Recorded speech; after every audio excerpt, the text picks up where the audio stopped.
kind of amazing to me how intense an activity line editing is compared to the seemingly relaxed scene in which it's taking place. This is a little bit of what I'm trying to get through. Part 4, The Five Winds, Chapter 11, The First Wind to the Sea. Exhausted from a long afternoon in the sun and wind, the strenuous descent through trees from the shore while keeping pace in the middle of a line of men, the little girl is finally deep asleep in her hammock at home. Seemingly from another world, her father grasps her shoulder through its fabric, her tunic, her skin, and jiggles her bones hard to wake her up. He reaches into the warm center of her body, to the place where she is, dreaming. Ruffling the fine sand in the shallow waters there, a large pink stingray, flanked by a cotillion of fish, buries itself. Rays of the setting sun blossom through the waves. Pink lightning flashes through an assembly of muscular clouds above the beach, a gigantic pink stingray expanding the distance of the sky. As her awareness is shaken to wake, it resists being dragged away from this far-off place. The clouds are becoming an enormous hand, reaching down through the sky to grab her. In the great emptiness between the cloudy edge of her body, her awakened self, and consciousness, she decides she is riding away on the giant's hand. Her eyes flutter under her lids in the dark, escaping her father. The hand curls around an ornately decorated ceramic cup. She looks over the edge of the cup at 4 freshly severed fingers inside it. The raw tissue and bones at the end has a wet, glistening sheen. On the other end, the fingernails have been gnawed by the curved teeth of reality's anxiety. Frightened, she retreats from this border of her body, backwards into her dream, up into the deep, through its events, escaping a return to consciousness. She knows she is choosing to dream and will open her eyes to the darkness, expecting her father's face to come into focus. Little dream girl lays at the brink where the land is licked away at the edges by the waves, watching the sky morph. It is like being rocked back and forth in her hammock by her breath and heartbeat as she falls asleep, but it is the breath and heartbeat of the ocean. She has walked many days. She is being watched by the stingray, her eyes close gently. She enters her dream being carried away by the animal up into the sky, to another world in the clouds. Dream vision pans down from the pink body of the clouds in the 7th level of heaven towards her body beside the sea, returning to herself sleeping in her hammock on the edge of the beach. She closes her eyes in the twilight. Through her eyelids comes the faint glimmer of the 3 stars. She hangs in the open air above a swept earth floor in the trees along the edge of the sand, swaddled in moist steam. She smells her own family recipe of balche, pungent, spicy chili paste fried with stewed tomatoes and salt from the ocean. Under the cloud of aroma, turkey is simmering in a pot of sauce. There is the flat clay plate cooktop, animated colors rippling as the heat moves through it, over the 3 small stars of fire. Hot stones glow at their centers. Her dolls have come alive, cooking in a dance around the hearth of stars from the 7th level of heaven. A mother is in a shadow, twisting maize shucks into the bodies of her little magical helpers. As they leave the loose-skinned hands, they spring to life to join the operation. There goes a line of them, trotting around with little cubes of cut pumpkin over their heads, tossing them into the pot. Some others are picking up the little embers, giving them a kiss or a kick, changing them into birds which fly away. Once free from the heavy steam, they become whizzing, dancing solos of light until their tiny fires burst and jump up into the sky to connect the stars in pathways of squiggles. Bullen Ik, wake up. Her eyes are blinking in the light as her father's face comes into focus. She hears his voice. In her hammock, hanging from the rafters of her home, she wants to disappear from the commotion and the frantic emotion of the household. She wants to disappear into a private world, away from the barking of the dogs and the rhythms of tension. There are so many people bustling around the family compound. She can't lift her eyelids against the weight of the smoke and floating particles of ash hanging in the air. From all the incense, everyone is burning to the spirits. Everyone, visible and invisible, is attending to the discovery of her cousin's sudden, violent death. She resists, knowing she is not dreaming in her hammock by the sea, knowing she is back at home. She doesn't want to wake up, wants to linger in her dream a little longer. She opens her eyes and looks around, just over the edge of her hammock to the farthest shadowy place. Smoke from the incense burning to her endless great-grandparents coils in the air, a living being gobbling up mosquitoes that are trying to infiltrate. The carved stone burner is a voluptuous blue woman, her hair twining around her body, becoming tendrils and feathers. Her face is an open spoon for the resin cone. The smoke is twisting in the way of shapes, showing the words issuing from her mouth. She is giving advice about seasoning the food, her smoky voice folding into the nourishing steam. The embers launched by the dolls on their way to heaven punctuate the tendrils of lavender smoke like beads embroidered into the darkness. She lifts her head farther above the edge of her hammock, looks down, swings her leg over the side and hops down, hungry, ready to eat. There is no pot of food. The setup she smelled cannot be seen. Instead, on the flat clay plate there is a ball of dough to be kneaded. She lifts the stone cooktop off the glowing stars, and in her hands it is the wooden disc for spinning pots. She places it in front of her, the spindle between her feet, and spins it, quickly working the dough of clay. She shapes a little cup in the center of the vortex, a tiny hurricane in her hands. With her fingers stretching out into fine pointed tips, blazing like the embers of star sparks trailing off at the ends into nothingness, she delicately engraves a magical creature around the side. It is like a snake with feathers, scales, claws, and a furry-tipped tail and the head of a person. The creature peels off as a copy of her handiwork and springs to life. She tucks the spinning creature into the cup. Taking the cup from the disc, it fits perfectly in her hand. Looking down inside it, she sees the silky little dragon twisting on itself in the bottom. She feels its heartbeat through her hands. She puts her palm over the top of the cup to hide her treasure. "You have the heartbeat of the sky, the ocean, and the earth," she whispers. I look up at her, the conscious eye of an angel looking up into her face, through the eyes of the dragon in her dream. The little girl recognizes and acknowledges the gaze of the spirit. She relaxes, floating on the gentle lull of the waves of a calm night sea. She falls through her deep sleep to find her body paralyzed but fully awake to being shaken. In the background, she clearly hears her mother, her aunt, wailing in grief. No one will go to sleep for 2 days until they catch the murderer. In those 2 days, family and spirits will come from near and far as the word spreads. They will all come to help build a new house, move the household, and deliver her cousin into the family of the dead. They will together collapse the family home over his body and stand together as it is all set on fire, marking this finish in the sequence of destiny that has ended the life of her beautiful cousin. He was handsome, prime, young, and full of life, on the cusp of assuming the many benefits of his loyalty and heritage. Everyone has just begun wailing and crying as she is shaken awake in the dark. Bolin Ik, 9 winds. That's the meaning of her name. Wake up, your uncle has found Ugok, 7 dogs, stabbed to death. She tumbles out of her hammock, landing on all fours like a cat. In 2 days, once the murderer is caught, everyone assembles, and his father, her uncle,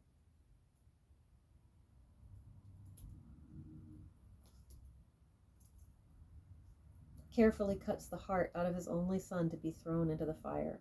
He cuts away and wraps the fingers from his son's dead body, placing them in one of the engraved cups from the family set. He pours over them the delicious balche her cousin had brewed in the chultun he and his murderer dug out and lined together. They tuck the fingerless body into the small, emptied underground chamber.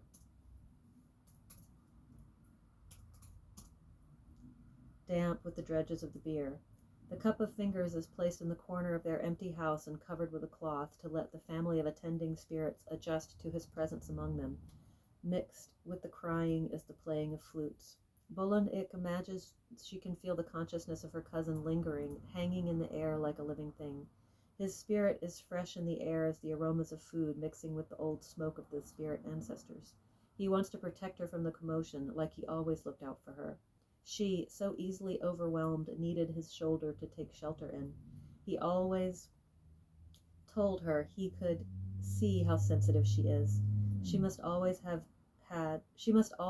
one foot in the adjacent levels of the world.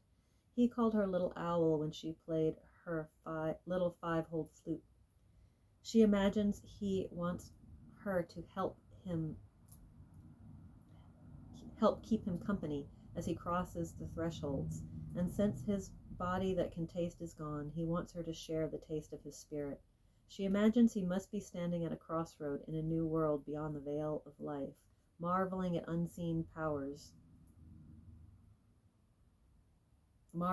as unseen powers are becoming seen. Unsure which way to go, he wants to pause a moment with her little warm body tucked under his armpit, a swallow of his spirit inside her, gathering his eternal courage. She sneaks into the dark corner of their house and crouches. She lifts the pouch of fingers out and lets them drip into her lap, quickly sips all the tangy honey and morning glory nectar out of the cup. Stumbling with the sudden zing of the drink, she takes the empty cup, the fingers back inside, with her into her hammock. She sinks into the thrilling, woozy visions that begin flooding her as she falls into the embrace of drunken trance. Climbing on my back as the tiny spirit dragon goes off on a journey.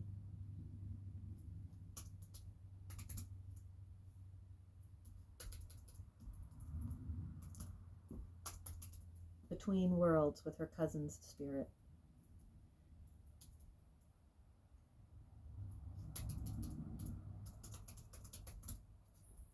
As she sinks into trance, into the spirit world, her family and the families of the household are arguing loudly together, bickering between their theories about the texture and anger that led to the family's indentured man murdering her cousin. Waksak Imik and Uruk-ok always pointed out they had been growing up together twice as long as she'd been alive. Waksak Imik was his right-hand man. Uruk-ok bragged Waksak Imik was closer to him than his own shadow. Because even your shadow will leave you in the darkest places. She had just been watching them discuss important matters together, humping backpack baskets of gravel to fill holes in the road to the coast and salt on the return journey.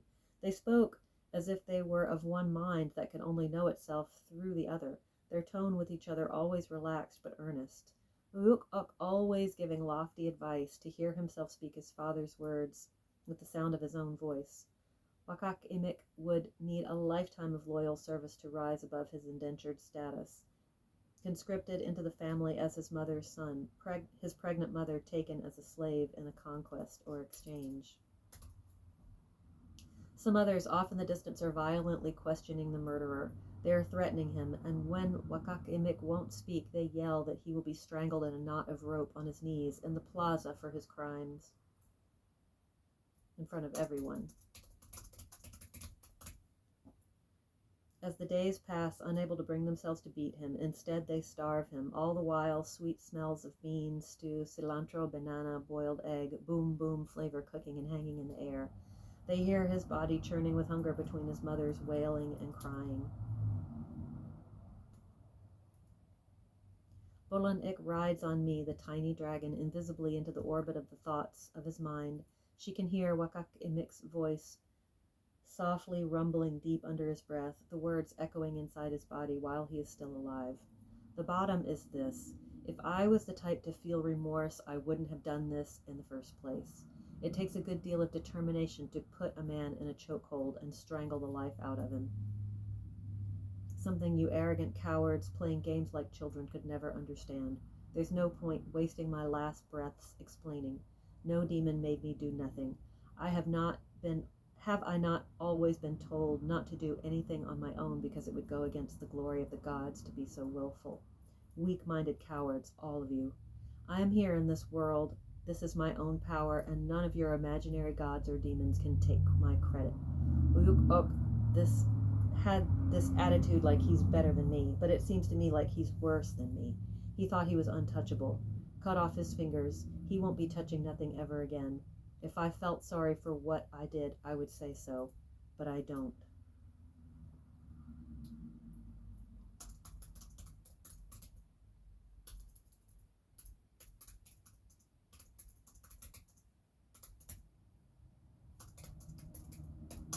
Cut off his fingers. He won't be touching nothing ever again. His children won't never come to life. The wind got into you and made you angry. The long day walking into the strong wind got into you. A demon wrapped around your heart, his mother cries. She sustains in her grief and pleads to remain in the good graces of the household, stretching time to be close to her son in his final hours. The clouds break and the rain begins pouring down, and the aunties yell, "Here come our tears. There are not enough tears to wash the streets clean of our sorrows and your cursed footprints through our houses all these years." Bolin-ik leaves her drunk body in the hammock, detangling her lucid self with me. In spirit, floats through the din of shouting and silent voices. We roll into her memory back to the days prior. There, they were all together at the ocean. The three young men, having put down the baskets they'd carried the 3 days, are sitting together on the beach.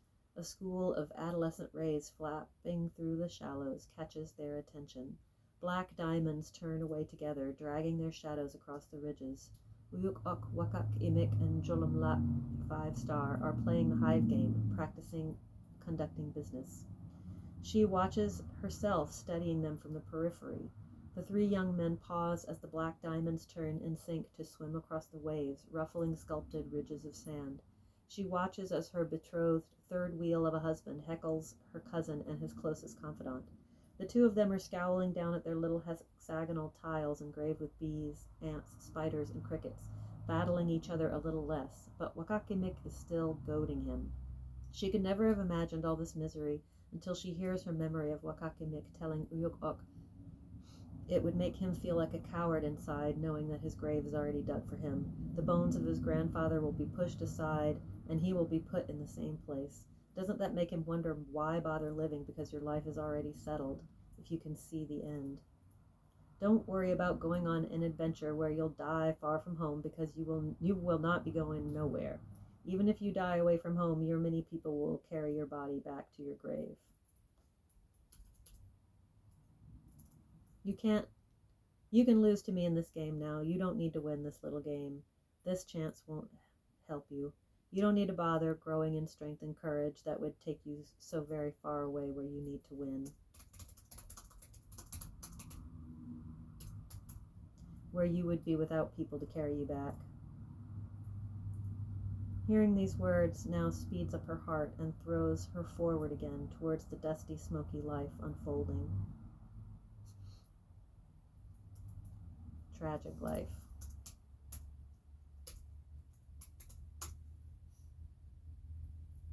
These unfortunate events have come to pass during this inauspicious meeting of the 3 major cycles of time, she hears her uncle saying from across the universe of her high. Why did this have to happen to my beautiful brother? She hears her cousin wail. This is the annual conjunction, the time out of time, and something like this should have been expected. Making an important trip so close, her uncle breathes the words out with deep weariness, but fails to finish laying blame. Truly, tragedy has befallen us, so everything must be torn down and burned to the ground. Uyuk-ok had just finished digging and lining that new cistern with plaster. She had such a soft spot for him.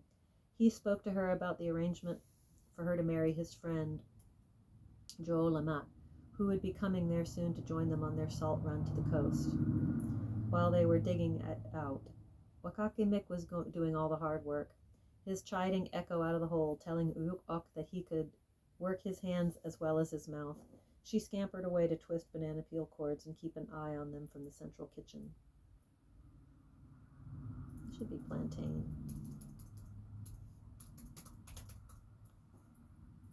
"3 days ago, she was hurrying with her father, carrying her bundle, hammock and food, salt and shells away from the coast as the storm was approaching. She looks up through the openings in the trees, looks down as she picks her footing from stone to stone in the roadbed, up at the weather gathering force low in the sky, birds swept by the wind into the dancing treetops, whipped clouds heavy and ready to dump a driving rain. She feels she walks so proudly, erect, graceful and strong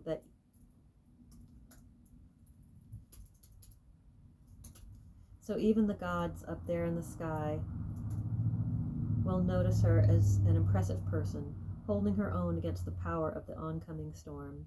She starts to believe she is being watched and admired by the gods. As she marches, bracing herself against the wind, through the leaves of the jungle, clashing like blades, her thoughts turn to her future father-in-law ahead on the path. At the beach, the final night, he built a fire in the center of a flower of stones he arranged.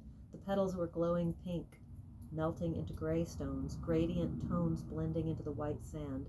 He stroked bright sparks from the popping driftwood out of her hair, handling the remaining long braid he was plaiting.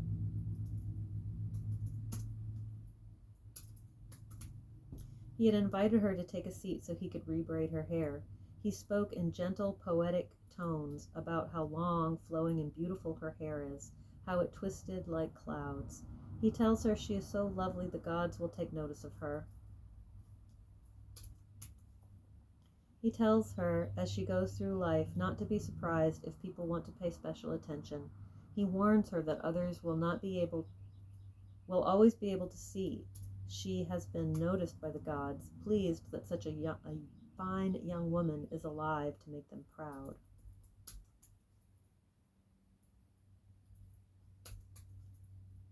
Walking along, she looks over her shoulder and sees the moon, a bright white nail cutting in the daytime, peeking over the crest of a hill above the treetops. The moon is keeping me company, watching me, she thought to herself.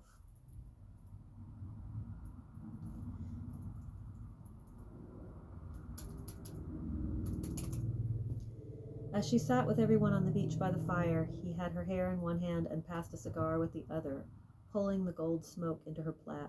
She takes deep breaths of the smoke and floats. She thought about how the next day,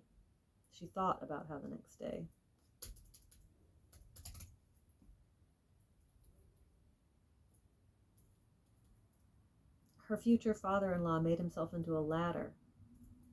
Oh, no, it is thanks. She thinks about how the next day her future father-in-law made himself into a ladder to help her climb up into a tree. He grabbed her under the armpits to help her climb down. From the trunk of the tree to his arms, thick like branches, he let her sit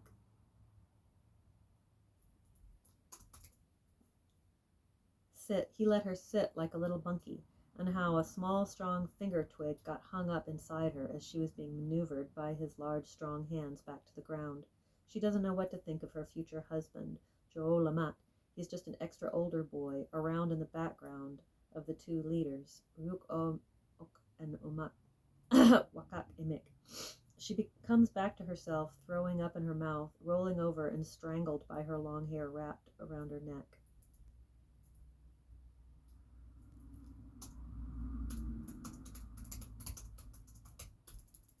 Sobering up. She comes back into herself, sobering up in her hammock, throwing up in her mouth, rolling over and strangled by her long hair wrapped around her neck. She panics and fights out, free of her clothes, tumbling out of her hammock onto her knees and empties her mouth into the cup.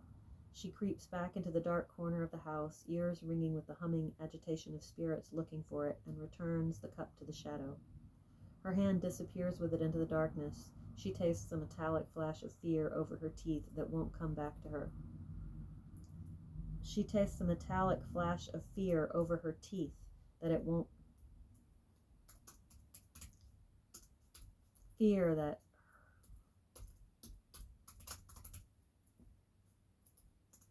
her hand won't come back to her as she withdraws her arm out of sight to her side. Tomorrow she will don her new wrap skirt, new tunic she wove with geometric flowers and vines, her new belt embellished with painted seed beads. In the new daylight she will stand beside the great fire, and everyone will think the little cup of balche and fingers is smashed and entombed in the newly poured plaster and ashes of the fire. There is no future in which she is innocent among all the living and spirits. The fabric of reality has folded over itself, overlapping patterns, the weft of the living and the waft of the spirits, wrapped around the body of a little girl in a loose form.